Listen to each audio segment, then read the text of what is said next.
आपको तो देखना भी चाहिए, राजस्थान में हमारी सरकार आ रही है। बहरहाल मैं देखिए, पहले अनशन किसके खिलाफ है ये इसी से समझता है कि टेंशन किसको है, और टेंशन में कौन डिबेट में नहीं आया है उसी से पता चल जाता है कि अनशन किसके खिलाफ है। देखिए, वसुंधरा जी तो एक बहाना है, असली निशाना कौन है मुझे बताने की आवश्यकता नहीं है। और बाकी सबको छोड़िए, ये सुखजिंदर रंधावा का स्टेटमेंट मैं लेकर आया हूँ, pilots fast against party interest.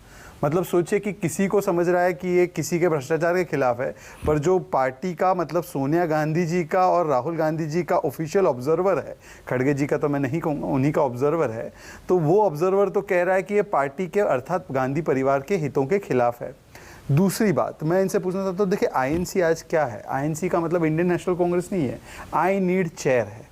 Rahul ji से मैंने बहुत समय पहले ही कहा था, भारत जोड़ो छोड़ो, वो तो जुड़ चुका है, पटेल जी ने जोड़ दिया है। आप कर्नाटका में डीके को सिद्धरमैया से जोड़ो, आप बाघेल जी को टीएस देव से जोड़ो, आप पंजाब में राजा वाडिंग को सिद्धू से जोड़ो, आप थोराट जी को नाना पटोले से जोड़ो, और फिर पायलट को गहलोत से जोड़ो, और 4.5 साल इसी में बर्बाद हुए हैं। आए दिन सत्ता बचाओ, अपराधी बचाओ, दंगाई बचाओ, एक वादा पूरा नहीं किया। किसान को क्या कर्ज माफ़ी देने वाले थे 10 दिन में, ऐसे बाहें चढ़ा चढ़ा के बोल रहे थे, 1 रुपये कर्ज माफ़ नहीं किए। महिलाओं की सुरक्षा को लेकर बाड़मेर में क्या घटना घटी है आपके सामने है। आपने देखा है कि किस प्रकार से तुष्टिकरण चरण पर है, किस प्रकार से वहाँ पर साधु संतों को भी बख्शा नहीं जा रहा है, और एक भी बात पर नकारा नहीं जाएगा, क्योंकि जानते गहलोत सरकार ने सारी चीज़ें की हैं। साधु संत कभी झूठ नहीं बोलते, तो ये सारी बातें जो सुन रहे हैं कान खोल कर, वो उनको पता है कि ये हुआ है। किस प्रकार से आज 26% वहाँ पे अनएम्प्लॉयमेंट रेट है, एक भी प्रतिक्रिया आचार्य की नहीं आ रही, क्योंकि उनको पता है कि गहलोत सरकार नहीं काम कर पाई। आरोपों पर आप नहीं बोल रहे? नहीं, मैं बोल रहा हूँ, उस पर भी आ रहा हूँ। मैं ये कह रहा हूं कि सचिन पायलट मूलतः ये कह रहे हैं कि ये सरकार जो है गहलोत जी ठीक से नहीं चला पा रहे, और इस बात पर आचार्य जी भी एक प्रकार से पुष्टि कर रहे हैं। जहां तक उनका भ्रष्टाचार को लेकर सवाल है, तो ये 2018 में हमारी सरकार गई, 2019 में सचिन पायलट जी ही, और सचिन पायलट तब तो उनका इतना बड़ा भी नहीं था, अशोक गहलोत, सचिन पायलट, पूरी कांग्रेस पार्टी इसी मुद्दे पर 2019 का लोकसभा चुनाव भी लड़ी, उसमें हमने क्लीन स्वीप किया। इसका मतलब भ्रष्टाचार का एक भी आरोप सिद्ध नहीं हुआ, ना साबित हुआ, ना स्पष्ट हुआ, और वो आरोप केवल एक बेबुनियाद आरोप थे, वो साबित हो गया है। इसका मतलब सचिन पायलट के आरोप बेबुनियाद है? बिल्कुल बेबुनियाद है, भ्रष्टाचार को लेकर लगाए गए, परंतु ये आरोप जो है ये केवल एक, जैसे कहते हैं ना, पर्दा या हिजाब है। असली हिजाब के पीछे चेहरा आईएनसी का है, आई नीड चेयर का है। ये चेयर का मामला है, ये भ्रष्टाचार को लेकर जो ये आरोप लगा रहे वो मामला है ही नहीं। मैं आपको पीछे लोग कह रहे हैं कि बीजेपी भी हो सकती है सचिन पायलट के पीछे। 2020 में मानेसर ले गए थे ना आप उनको। अच्छा, देखिए ऐसा है, अशोक गहलोत की सरकार गिराने के लिए, लेकिन आपको पता लग गया उनके साथ विधायक ज्यादा नहीं है। अच्छा, चलिए, तब भी सरकार नहीं गिरी।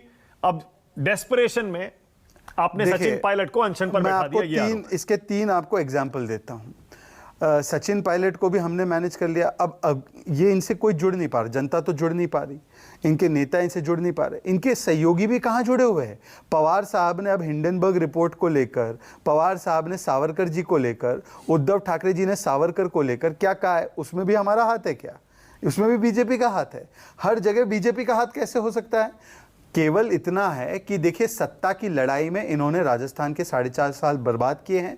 14 पेपर लीक हुए हैं, ये स्वामी जी को पता है। उन सारे पेपर लीक के पीछे जो कांग्रेसियों का हाथ था, उनको बचाने का काम गहलोत जी ने कैसे नेता हैं शहजाद, उनके बारे में आपकी राय क्या है? देखिए, मैं तो केवल इतना कहूंगा कि सचिन पायलट ऐसे नेता है जिनको कांग्रेस पार्टी ही संभाल नहीं पा रही है।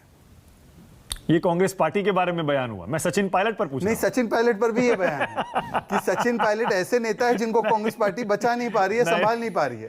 सचिन पायलट अच्छे नेता है, बुरे नेता है, लोग जनाधार वाले नेता है या एसी वाले नेता? देखिए, मैं या परिवारवादी है? देखिए, क्योंकि वो भी तो परिवारवाद का हिस्सा है। देखिए, ऐसा है कि कौन कैसा नेता है इसका विश्लेषण कोई विपक्ष का नेता नहीं करता, जनता करती है। जनता ने उनके नेतृत्व में जब चुनाव लड़े गए तो हमें जिताया। जनता ने अशोक गहलोत के नेतृत्व में जब चुनाव लड़े गए तो हमें जिताया।